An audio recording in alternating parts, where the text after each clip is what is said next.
అందరికీ నమస్కారం అండి. Welcome to Mahalakshmi cooking city. ఈరోజు నేను ఎంతో టేస్టీగా, క్రిస్పీగా, క్రంచీగా ఉండే బెల్లం గవ్వల రెసిపీ మీకు షేర్ చేయాలనుకుంటున్నాను. ముందుగా దీనికోసం 1 కప్పు గోధుమ పిండినైతే తీసుకుందామండి. ఇప్పుడు దీనిలోనికి ఒక 1/2 టేబుల్ స్పూన్ వరకు సాల్ట్ని యాడ్ చేసుకుందాం. ఇలా మిక్స్ చేసుకున్న తర్వాత దీనిలోనికి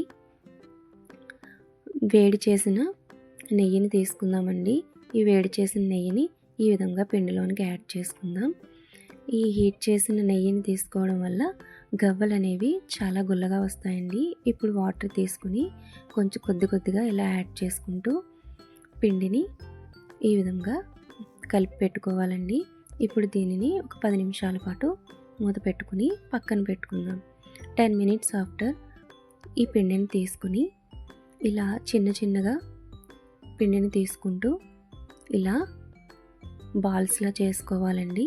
ఈ విధంగా పిండిని అంతటిని బాల్స్ చేసుకుని పెట్టుకుందామండి. ఇప్పుడు గవ్వలు చేయడానికి ఇలా గవ్వల పీటను తీసుకుని ఒక ఉండను తీసుకుని ఈ విధంగా బొటన వేలుతో ప్రెస్ చేస్తూ ఈ విధంగా వచ్చేటట్టు చేసుకోవాలండి. మీ దగ్గర గవ్వల పీట లేనట్లయితే కొత్త దువ్వెనను కానీ ఫోర్క్ కానీ తీసుకుని ఈ విధంగా గవ్వలను అయితే చేసుకోవచ్చండి. ఈ విధంగా గవ్వలన్నింటినీ చేసుకుని పక్కన పెట్టుకుందామండి. ఇప్పుడు స్టవ్ ఆన్ చేసి కడాయి పెట్టి డీప్ ఫ్రైకి సరిపడా ఆయిల్ని వేసుకుందామండి. ఇప్పుడు ఈ గవ్వలను తీసుకుని ఒక్కొక్కటిగా ఇలా వేసుకుందామండి. మంటనైతే మీడియం ఫ్లేమ్లో పెట్టుకుని ఈ గవ్వలన్నింటినీ వేయించుకోవాలండి. ఇలా ఈ గవ్వలన్నింటినీ ఈవెన్గా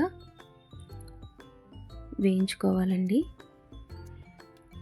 ఈ విధంగా కలుపుకుంటూ గవ్వలను నిదానంగా వేయించుకోవాలండి.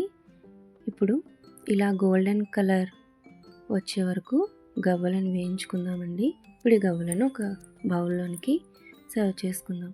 ఇప్పుడు గవ్వల పాకానికి 1 కప్పు బెల్లాన్ని అయితే తీసుకుందామండి. ఏ కప్పుతో పిండిని తీసుకున్నామో అదే కప్పుతో 1 కప్పు బెల్లాన్ని తీసుకుని ఈ విధంగా యాడ్ చేసుకుని 1/2 కప్పు వరకు వాటర్ని యాడ్ చేసుకుందాం. ఇప్పుడు దీన్ని నిదానంగా కలుపుకుంటూ ఇలా పాకం వచ్చేంత వరకు నిదానంగా కలుపుతూ ఉండాలండి.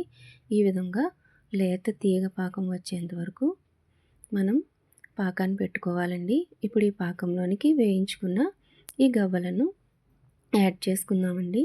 ఇలా నిదానంగా ఈ గవ్వలన్నింటికి పాకం పట్టేటట్టు బాగా మిక్స్ చేసుకోవాలండి. గవ్వలను చల్లారిన తర్వాత ఇలా ఒక ప్లేట్లోనికి సర్వ్ చేసుకుందాం. ఇంతేనండి, ఎంతో టేస్టీగా క్రిస్పీగా ఉండే గోధుమ పిండి బెల్లం గవ్వలు. ఈ వీడియో మీకు నచ్చినట్లయితే లైక్ చేసి సబ్స్క్రైబ్ చేయండి. అలానే షేర్ కూడా చేయండి.